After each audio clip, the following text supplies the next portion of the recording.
आज का जो सेशन है सोशल जस्टिस इन इस्लाम, इस पे बहुत कुछ बोला जा सकता है, but I keep it brief कि इसका स्ट्रक्चर ऐसा होगा कि अ जनरल इंट्रोडक्शन कि जुल्म के जो ओरिजिन्स हैं इस्लाम में, उसको किस हिसाब से थियोराइज किया गया है, और उसके बाद हमारे कंटेम्प्रेरी सिचुएशंस कैसी हैं, किस तरह के ऑपरेशंस हैं, ऑपरेशन का रूट कॉज क्या है, and then how we as Muslim women एक तब्दीली ला सकते हैं, एक सोसाइटल चेंज ला सकते हैं। तो ये है जो स्ट्रक्चर इंशाल्लाह will be following. Okay, so let's start. एक चीज जो अल्लाह ताला ने अपने ऊपर हराम करी है वो है जुल्म। और हदीस कुदसी में रसूल सल्लल्लाहु अलैहि वसल्लम फरमाते हैं कि अल्लाह ताला ने कहा, ए मेरे बंदो, मैंने अपने ऊपर जुल्म हराम किया है और तुम पर जुल्म हराम किया है, लिहाजा एक दूसरे पे जुल्म ना करो। तो ये बहुत सोचने वाली बात है कि अगर कोई चीज अल्लाह ताला ने अपने ऊपर मना कर दी है तो वो जुल्म है। और तो ये जुल्म मतलब ये क्या चीज है जो अल्लाह ताला हमें भी कह रहा है कि तुम भी मत करो, एक दूसरे पे मत करो, और मैंने अपने ऊपर हराम कर दिया है। तो अगर हम इसके ओरिजिन्स इस्लाम में देखें कि जुल्म में अरबी में अगर कोई मीनिंग जुल्म का है, लिटरल मीनिंग, तो वो ये है कि किसी की जगह किसी और को दे देना। और हम ये जानते भी हैं क्योंकि अगर सबसे अजीम जुल्म जो हम बचपन से सीखते आए कि सबसे अजीम जुल्म क्या है, वो है कि अल्लाह के खिलाफ जुल्म करना, अल्लाह के साथ किसी की शिरकत करना। अल्लाह हमारा खालिक है, उसका हक है कि उसकी इबादत की जाए, और अगर उसके मर्तबे में किसी को शामिल किया जा रहा है तो उससे बड़ा जुल्म क्या हो सकता है? एक बनी हुई चीज को बनाने वाली चीज के सामने खड़ा कर देना। तो ये है एक अल्लाह की तरफ एक जुल्म होता है। फिर दूसरा होता है अपनी तरफ इंसान जुल्म करता है। जब हम अल्लाह को उसकी जगह नहीं देते हैं तो खुद को ही कहीं ना कहीं खुदा समझ बैठते हैं, और नतीजा ये होता है कि हम दूसरों पे जुल्म करते हैं। तो जब तक हम ये नहीं समझेंगे कि सबसे बड़ा जुल्म क्या है और हमारा रिलेशनशिप हमारे रब से किस तरह का है, तब तक हम ये नहीं समझ पाएंगे कि समाज में जुल्म किस तरह से फैल सकता है। क्योंकि जब कोई इंसान दूसरे इंसान पर जुल्म करता है तो क्या उस मोमेंट क्या होता है कि जो अल्लाह ताला ने हमें जो कोई नेमत दी है उसके शुक्र करने के बजाय हम उन्हीं नेमतों का इस्तेमाल करते हैं उसे जुल्म करने के लिए।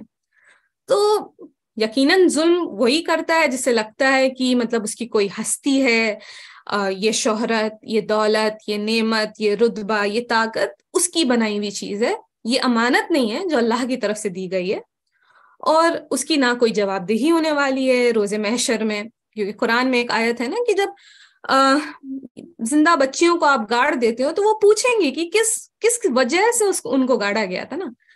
तो उस मोमेंट जब हम ये नहीं समझ रहे कि अल्लाह ताला ने ये चीजें हमें नेमत की तरह दी है, और तब इंसान जुल्म करता है। और जब इंसान जुल्म करता है तो उसके ऊपर एक दिल पे अंधेरा छा जाता है, और वो अंधेरा जो है वो कयामत के दिन भी, रोजे महशर के दिन उस पे छाया रहेगा। तो ये this is the idea of जुल्म इन इस्लाम कि, और इस्लाम जुल्म को बहुत सीरियसली लेता है। यहां तक कि कयामत के दिन ये कहा जाता है कि जब जानवरों को लाया जाएगा कि किस जानवर पर जुल्म हुआ, तो जालिम बहुत हैरान होगा और कांप जाएगा कि उसे मतलब वो ये सोचेगा कि अभी जानवरों को भी उनका हक अल्लाह दे रहा है, तो वो जिस पे जुल्म किया है उसका क्या हाल होगा। This is the idea of जुल्म इन इस्लाम कि आपने किसी की जगह किसी और चीज को दे दिया, चाहे वो अल्लाह हो, अल्लाह की नेमत हो, या अपने नफ्स को दे दिया। लेकिन जब हम इस दुनिया में देखते हैं तो हम देखते हैं कि सिर्फ इंसान इंसान पर जुल्म नहीं कर रहा है। कई बार बहुत तरह के, जस्ट आई थिंक स्लाइड्स आगे बढ़ रहे हैं, या बहुत बहुत तरह के कम्युनिटीज दूसरे कम्युनिटी पे जुल्म कर रहे हैं, कबीले एक दूसरे कबीले पे जुल्म कर रहे हैं। और हमें ये समझना है कि आज के जमाने में किस तरह का जुल्म हो रहा है। एक तो जो हम सब एक तरह से एक्सपीरियंस कर रहे हैं, अथॉरिटेरियन ऑपरेशन, कि कहीं जेलों में डाल दिया जा रहा है थोड़ी सी आवाज लगाने से गवर्नमेंट के खिलाफ। एक तरह से एक होपलेसनेस है, एक डिस्पेयर है, एक पावर का बहुत नाजायज इस्तेमाल किया जा रहा है, फ्रीडम ऑफ प्रेस नहीं है, लोग इकट्ठा नहीं हो सकते हैं। इस तरह का अथॉरिटेरियन ऑपरेशन होता है जिसके कुछ फॉर्म्स हम इंडिया में भी देखते हैं। लेकिन और भी बहुत तरह के जुल्म हैं जो हम देखते रहते हैं, जैसे कि नस्ल के ऊपर एक टाइम में जेनोसाइड या ब्लैक्स के साथ बहुत ज्यादा जुल्म होता था, स्लेवरी होती थी, सेकंड क्लास सिटीजनशिप था। आपने कहीं ना कहीं जरूर सुना होगा कि यहाँ पे कुत्ते और काले लोग यहाँ पे पानी नहीं पी सकते हैं, इस तरह का। तो एक नस्ल को लेके एक तरह का होता है, एक तरह का होता है कि ये भाई हमारे क्लास के लोग नहीं हैं, इनका एजुकेशन अलग है, इनका ये अलग है। कुछ जुल्म ये होता है कि जेंडर के बेसिस पे होता है कि हम ये जो लोग हैं, एक टाइम पे ऐसा भी हुआ करता था कि इन ये प्रॉपर्टी नहीं ओन कर सकते हैं, ये एजुकेशन इनको नहीं मिल सकता है, ये वोट नहीं कर सकते हैं, इनको इक्वल अपॉर्चुनिटी नहीं मिल सकती। और ये भी जुल्म है कि आपकी शनाख्त के ऊपर, आप जिस चीज पर यकीन करते हैं, सिर्फ आपके रिलीजियस बिलीव्स के वजह से आप पे जुल्म हो रहा है। अगर हम लोग रोहिंग्या मुस्लिम्स या उइगर मुस्लिम्स को देखते हैं तो हम देखते हैं कि वो प्योरली अपने बिलीव्स की वजह से परसिक्यूट हो रहे हैं। और समाज में इस तरह का exploitation by one group of individuals upon other group, चाहे वो कास्ट हो, on the basis of tribe हो, ये होता है। लेकिन कुछ जुल्म जो होते हैं वो वाज़े तौर से दिखते हैं, और कुछ जुल्म जो होते हैं वो ढके हुए होते हैं। जो हम कुरान में बार बार एम्फेसिस ये देखते हैं कि अल्लाह ताला कहते हैं कि उनको जुल्म करने वाला पसंद नहीं है, या हमें इंसाफ की रस्सी को मजबूती से थाम लेना चाहिए। तो हमें दोनों चीज समझनी है कि जुल्म क्या है और इंसाफ क्या है। तो जैसे कि कुछ चीजें हैं, अगर कोई आप मार रहा है, आपके लोगों को कत्ल कर रहा है, तो साफ समझ आ रहा है कि भाई जुल्म कर रहा है। लेकिन कुछ तरह का जुल्म थोड़ा सा ढका छुपा भी होता है। जैसे एक समाज है जिसमें जो लोग थोड़े अलग किस्म के हैं, स्पेशली एबल्ड हैं, माजूर हैं, उनके लिए उनके घर के अलावा और कोई जगह नहीं है, कोई रैंप्स नहीं बने हुए हैं जहां पे वो पार्क में जा सकें या मस्जिद में जा सकें। तो एक इंसाफ पसंद समाज वो होता है जो जगह बनाए, सिर्फ अपने अंदर के सबसे ताकतवर लोगों के लिए नहीं, बल्कि सबसे कमजोर लोगों के लिए भी। उन लोगों के लिए एक स्पेस बनाए, एक एक्सेसिबिलिटी हो, उनकी एक इंक्लूसिविटी हो। और ये हम अक्सर देखते हैं, आजकल हो भी रहा है, बहुत सारी जगह ये सब किया जा रहा है। And this is something which अल्हम्दुलिल्लाह we can say things are going in the right direction, की बहुत सारे कंट्रीज में इस तरह से एफर्ट भी लिया जा रहा है। लेट्स से मस्जिदों में विमेन विद किड्स जब आती हैं, उनको परेशानी होती है, कभी कभी उनके लिए अलग सेक्शन अलग से बना दिया जाता है, विच इज अल्हम्दुलिल्लाह great. But if it's not happening, आप एक कम्युनिटी को आप कट ऑफ कर दे रहे हैं to use their full potential, to live life fully. तो ये भी एक तरह का एक ढका हुआ एक डिस्क्रिमिनेशन है। तो अब आप ये सोच रहे होंगे कि जुल्म, डिस्क्रिमिनेशन, प्रेजुडिस, इन सब का क्या कनेक्शन है। और if we as Muslims want to fight oppression, then we need to understand कि oppression हो क्यों रहा है, जुल्म क्यों हो रहा है, क्यों एक लोग दूसरे लोग पे हावी हुए हैं। तो उसको समझने का एक सिंपल तरीका है।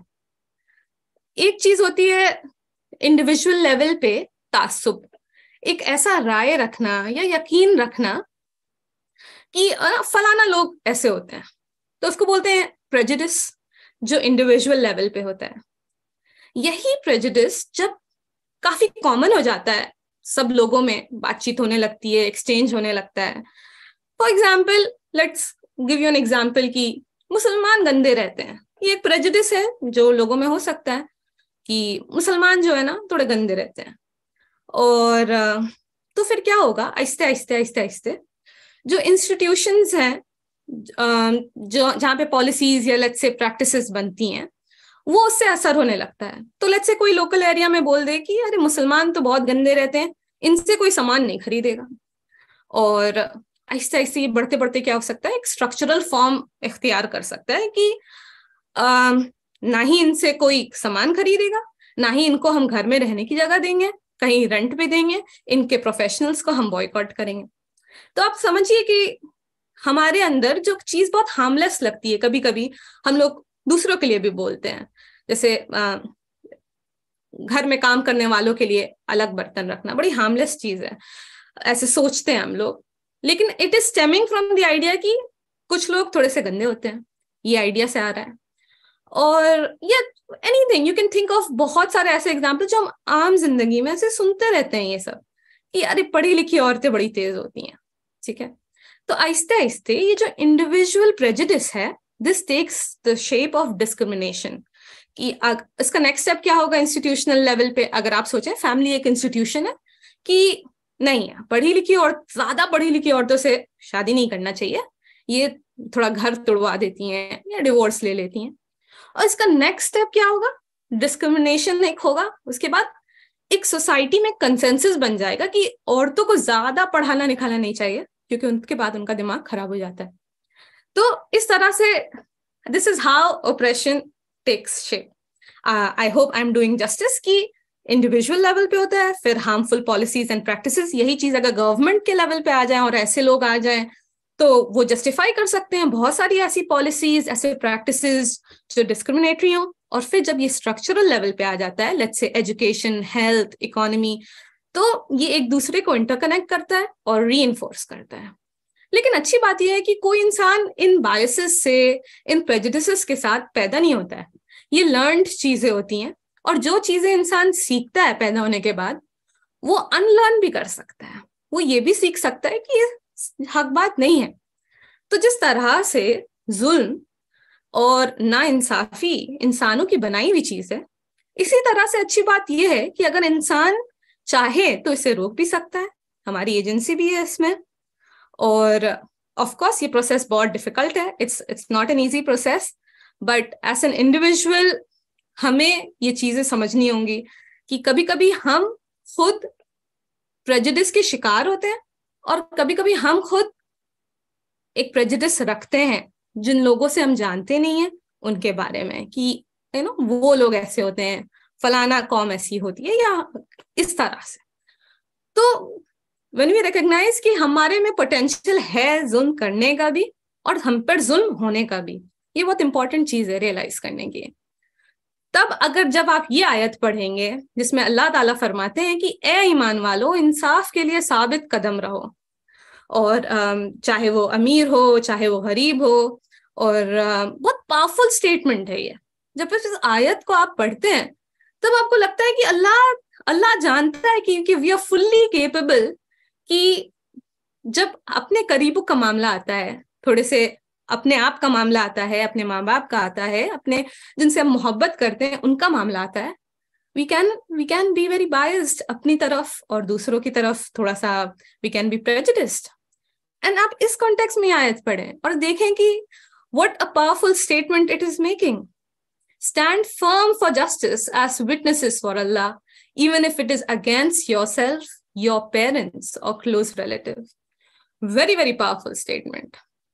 और this is the Islamic vision of justice, कि अगर रसूल सल्लल्लाहु अलैहि वसल्लम की हदीस है कि अगर कोई गैर मुसलमान के साथ हक तलफी हो, जिससे हमारा मुआहिदा हुआ हुआ है, in which we have a treaty, कयामत के दिन मैं उसका वकील हूंगा। Just imagine the magnitude of this statement कि रसूल सल्लल्लाहु अलैहि वसल्लम जो हैं वो वकील हैं किसी के, और वो इंसान एक गैर मुस्लिम है। तो this is the Islamic vision of justice. अगर आप सूरह माइदा में देखेंगे वर्स 8 में ये भी है, दूसरों की नफरत से let it not prevent you from being just. हक तलफी मत करो, अल्लाह के लिए तुम्हारा तकवा बेहतर है। Be mindful of Allah, be mindful of Allah. Quran is replete with these things. तो जब हम ये बेसिक अंडरस्टैंडिंग हम लोग में है कि जुल्म नहीं होना चाहिए, जुल्म नहीं करना चाहिए, हम पर भी जुल्म नहीं होना चाहिए, हम दूसरे पे जुल्म नहीं करेंगे, तो एक ये भी आइडिया आता है कि प्रेजुडिस भी नहीं होना चाहिए। There is a need for an absence of prejudice, या तासुब, या सोचना उनके बारे में कि ये ऐसे होते हैं या ये वैसे होते हैं। और जो यूजुअली माइनॉरिटीज, क्योंकि हम माइनॉरिटीज हैं, हम जानते हैं कि इससे बेहतर कुछ नहीं हो सकता, कि हम पे हो रहा है तो we can experience that, right?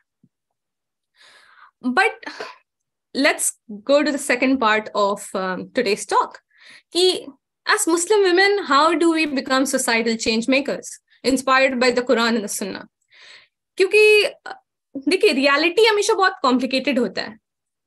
ऐसे हम थियोरेटिकली बहुत आसानी से समझ सकते हैं कि हमें जुल्म नहीं करना चाहिए, अल्लाह के खिलाफ नहीं करना चाहिए, दूसरे इंसान की तरफ। लेकिन जब हम पर भी हो रहा है और कहीं ना कहीं हम भी थोड़ा बहुत कर रहे हैं, reality is always like that, a bit complicated. And हमारा मकसद ये नहीं होना चाहिए कि हम सिर्फ मुसलमानों को लीड करें या जो मजलूम है उनको लीड करें, but we should aim to be leaders for the whole society. और जो हमारे इश्यूज हैं, मुस्लिम इश्यूज जो होते हैं, and we have Muslim issues, but सिर्फ उस तक हमें नहीं कन्फाइन होना है. Even poverty is our issue, even education is our issue, even health is our issue. तो ये चीज एक है कि जब जुल्म की बात हो रही है तो सबसे पहले अपने खिलाफ जो जुल्म है हमें उसे रोकना है, और दूसरों के खिलाफ जो हो रहा है हमें उसे भी रोकना है. क्योंकि यहाँ पे आज सोशल जस्टिस की बात हो रही है, तो हम अपने ऊपर जो जुल्म है, क्या सब्र बेटर है, क्या दूसरा वे, हम उस पे इंशाल्लाह some we'll talk about it someday. But जब समाजी न्याय की बात हो रही है, सोशल जस्टिस की बात हो रही है, तो वी डू सी कि एक्टिविज्म जो है one of the best veg है एक पॉजिटिव सोसाइटी में तब्दीली लाने का. और बहुत सारे there are hundreds of causes people are working on, and कभी कभी कुछ कॉजेज होते हैं we are not really sure about them कि is this a cause. Muslim activist जो हैं थोड़ा सा फंस जाते हैं कि थोड़ा सा अलायंस भी चाहिए, कोलैबोरेशन भी होना चाहिए, बट क्या इस कॉज पे हम काम कर सकते हैं? क्योंकि हमारा फंडामेंटल अंडरस्टैंडिंग कि क्या सही है क्या गलत है is coming from the Quran and सुन्ना. अगर पूरी दुनिया भी बोल रही है कि ये चीज सही है, लेकिन कुरान और सुन्नत में ये साफ है कि ये सही नहीं है, it is not right for us. और पूरी दुनिया बोल रही है ये चीज गलत है, लेकिन हमारे लिए we know that it is right because it comes from the Quran, then it is right from us. तो अल्लाह ताला जब फरमाते हैं कि तुम बेहतरीन उम्मत हो जो इंसानों के लिए पैदा की गए हो, तुम नेकी की हुक्म देते हो और तुम बुराई से रोकते हो और तुम अल्लाह पर ईमान रखते हो, it's a very powerful statement कि हम क्या करें. इंसाफ का दामन भी बहुत मजबूती से थामना है, प्रैक्टिसिंग मुस्लिम्स भी होने हैं. अगर एक्टिविज्म में फेथ नहीं हो, ईमान नहीं हो, तो भी प्रॉब्लम है. और क्योंकि एक कभी कभी इट कैन बी डेंजरस. और अगर ईमान है लेकिन एक्टिविज्म नहीं है और एक्शन नहीं है to do the right thing, then that ईमान is also a bit deficient.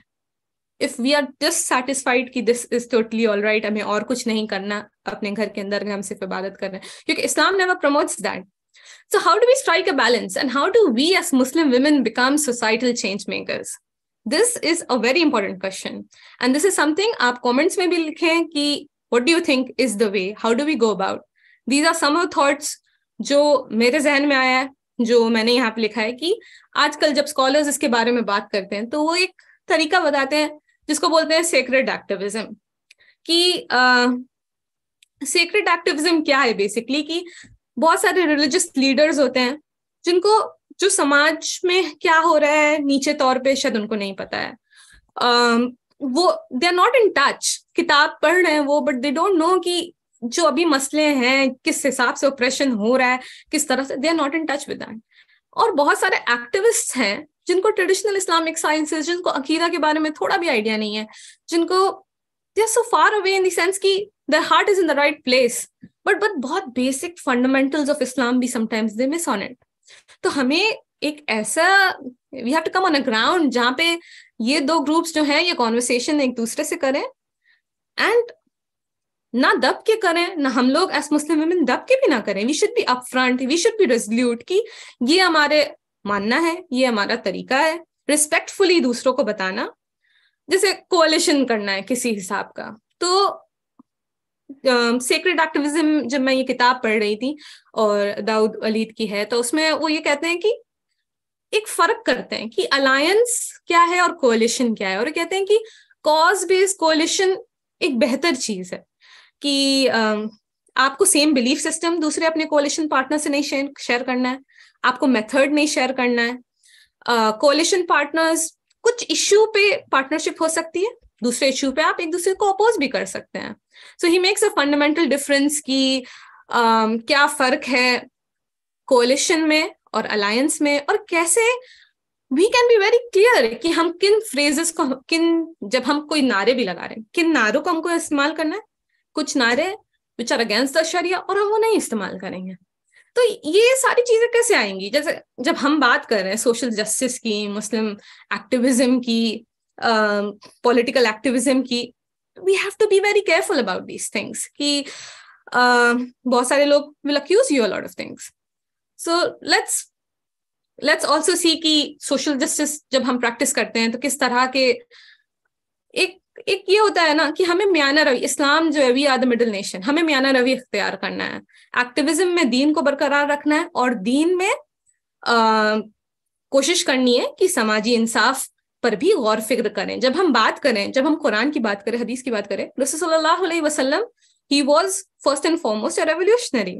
समाजी लेवल पे उन्होंने चेंज लाए। He bought change at all levels, political level, समाज लेवल। तो हम डिसोसिएट नहीं कर सकते कि हम 5 वक्त की नमाज पढ़ के हम I am fine with it. We should never be fine with that status को।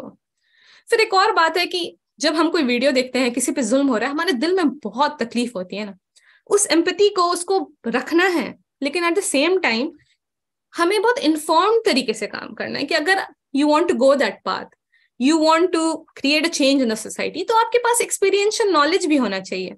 अक्सर हम लोग, एक टाइम पे एक लिटरेचर था जो बहुत जरूरी भी था, which was quite required at that time, but अब मुझे लगता है कि वो थोड़ा रिडंडेंट हो गया। आप देखिएगा हमेशा वेस्ट वर्सेस इस्लाम करके बहुत आएगा, वेस्ट में ये होता है, इस्लाम ये कहता है।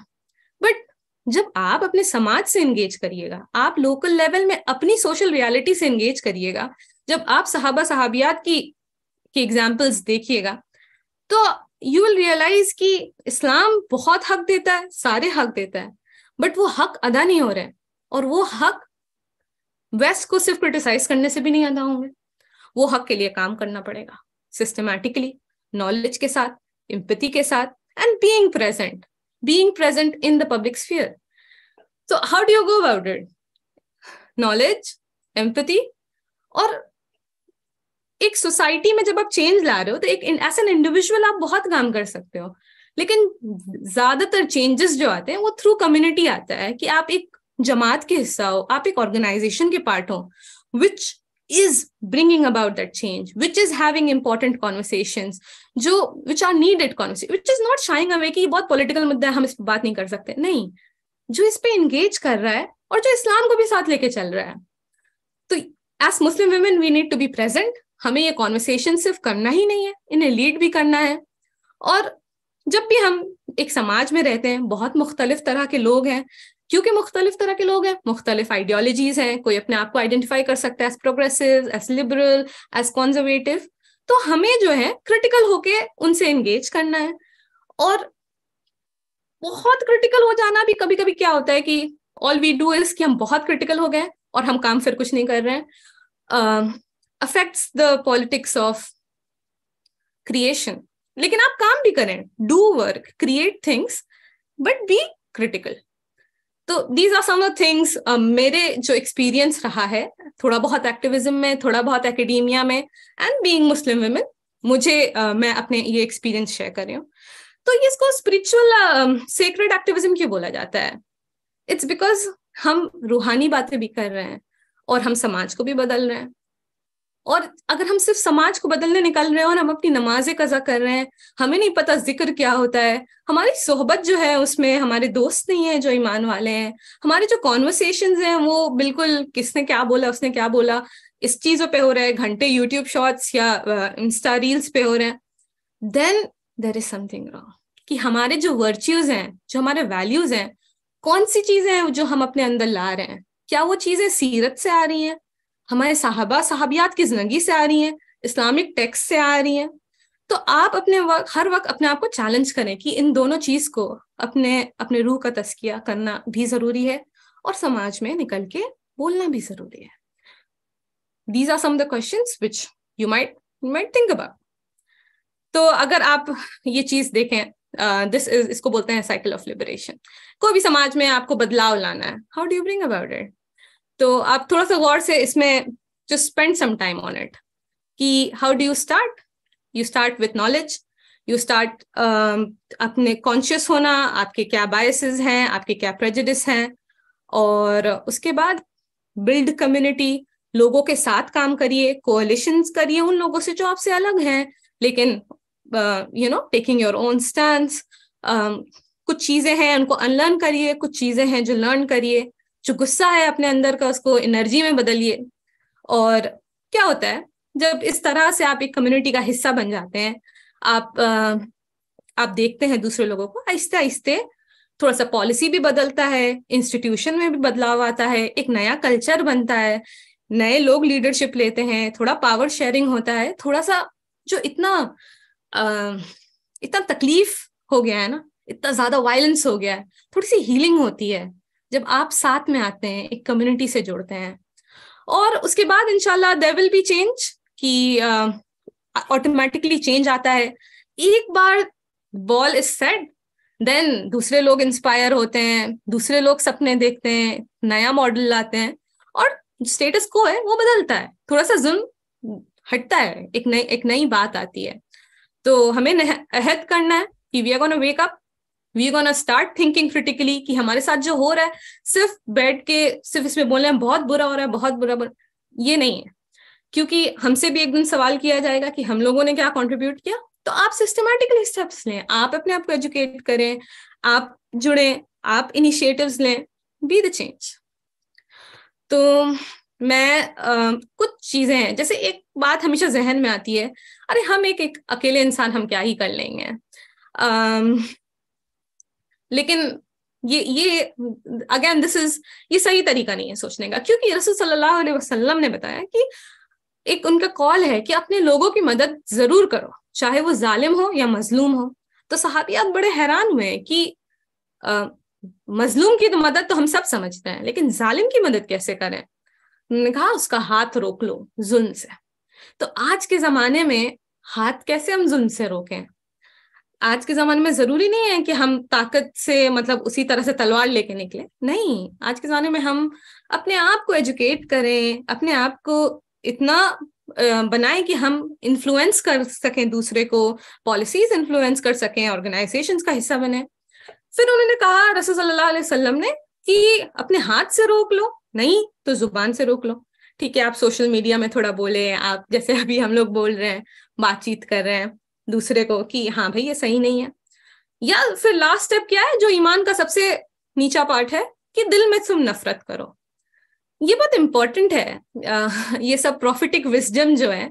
क्योंकि देखिए, अगर लेट्स से कोई बच्चा है बहुत बीमार है, और आपने सब कुछ कर दी, दवाई कर दी, तावीज कर दी, सब कुछ कर दिया, लेकिन उसका कोई हल नहीं है, लेकिन बच्चा बीमार है, तो आपको तकलीफ तो होगी ना, दिल में तकलीफ तो होगी।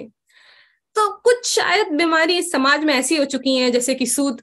अब आप शायद इंडिविजुअल लेवल पे आप बहुत भी कर लें, या उसमें एक स्ट्रक्चर का हिस्सा बन गया, लेकिन हमारे दिल में उसके लिए नफरत होनी चाहिए कि interest is not fine, maybe we are in it, but दिल में नफरत कायम करके रखिए, जो भी चीजें जो कुरान में क्लियरली हराम है उनसे। क्योंकि अगेन वो बात आ जाती है कि हम एक अकेले इंसान क्या करेंगे। रोज़े महशर के दिन जब हमसे सवाल पूछा जाएगा कि हमारी जवानी थी क्या किया, सिर्फ मर्दों से तो नहीं पूछा जाएगा, औरतों से भी पूछा जाएगा, हमारा वक्त था हमने कैसे इस्तेमाल किया। हमें उस चीज की तैयारी करनी है। तो मैंने लिखा है लेट्स बी लाइक बर्ड्स, क्योंकि वही इब्राहिम अलैहिस्सलाम को जब आग में डाला गया, तो एक चिड़िया भी अपना ठोट से पानी डाल रही है, और उसे बेचारे तुम्हारे पानी से क्या होगा, आग तो नहीं बुझेगी। तो उन्होंने बोला नहीं, कम से कम हम जवाब तो अल्लाह को देंगे कि हम डटे रहे थे, हम कायम रहे थे। तो जब आप कुरान पढ़ते हैं, सूरह निसा में भी आता है, ए ईमान वालों इंसाफ के लिए साबित कदम रहो। तो ये ईमान वालों के लिए, और हम ईमान वालों में शामिल होना चाहते हैं ना, तो इंसाफ के लिए साबित कदम रहना, जुल्म के खिलाफ खड़े रहना, चाहे वो घर में हो, चाहे वो समाज में हो, चाहे वो देश में हो, चाहे वो दुनिया में हो, इट इज आवर रिस्पॉन्सिबिलिटी। एक दिन हमें इसका जवाब देना होगा। So let's not be satisfied with the status quo. और चिड़िया, they are not always very weak. कभी कभी चिड़िया जो है वो अबाबील बन के दुश्मनों के खिलाफ भी पत्थर बरसा देती हैं। और अभी हम लोग ने हाल फिलहाल में देखा कि मुसलमान औरतें कैसे CNRC में आगे आई, निकल कर आई। पर बात यहाँ पे नहीं खत्म होती है, हमें डटे रहना है, हमें कुरान की वो आयत याद रखनी है कि हमें साबित कदम रहना है। इस आयत को आप अपने गुट्टी में बांध लें कि पीछे नहीं मुड़ना है। मुसल्ला भी हमारा है, सड़कें भी हमारी हैं, the street is ours, the prayer spaces are ours, और हमें अपना काम करना है, और उसका अल्लाह ताला से फाइनल जवाबदेही होनी है हमारी। और अल्लाह ताला हमें बचाए उस वक्त रुस्वा होने से। एक चीज जो मैं हमेशा बोलती हूँ कि don't under estimate the power of दुआ। दुआ is very very very powerful. और रसूल सल्लल्लाहु अलैहि वसल्लम जब दुआ मांग रहे हैं, और वो ये दुआ मांग रहे हैं कि ए मेरे अल्लाह, हम तेरे पनाह में आते हैं गुमराह होने से, या किसी को गुमराह करने से, फिसल जाने से, या किसी को फिसला देने से। जुल्म खुद पर होने पे या जुल्म किसी और पे करने पे, खुद पे कुछ गलत करने पे या किसी और से। कितनी पावरफुल दुआ है कि रसूल सल्लल्लाहु अलैहि वसल्लम को डर है कि वो कहीं किसी पे जुल्म ना कर दे। तो where does that leave us? हमें जुल्म के खिलाफ भी खड़े होना है, but at the same time हमें अल्लाह ताला से कॉन्स्टेंटली दुआ भी करना है, तस्किया करना है, इस्तगफार करना है। और देयर आर सम रिसोर्सेज, अगर आपको ये टॉपिक इंटरेस्टिंग लगता है तो आप सीक्रेट एक्टिविज्म के बारे में एक किताब है जो आप पढ़ सकते हैं, दाऊद वलीद की। फिर मेरे फेवरेट उमर सलमान की 40 ऑन जस्टिस, ये भी उनके लेक्चर्स को कन्वर्ट करके बनाया गया एक किताब है, the prophetic voice on social reform. एक बहुत अच्छा टॉक है, avoiding theological pitfalls in political activism, Yasir Qadhi का। और मैंने बहुत पहले पढ़ी थी अरुंधति रॉय की book algebra of infinite justice, but बहुत अच्छी किताब थी। किस हिसाब से स्ट्रक्चरल लेवल पे जुल्म ऑपरेट होता है, आई थिंक उस पर एक बहुत ज्यादा क्लैरिटी आएगी। तो these are some references which I used. व आखिर दावाना अनिल हम्दुलिल्लाहि रब्बिल आलमीन। जज़ाकल्लाहु खैर।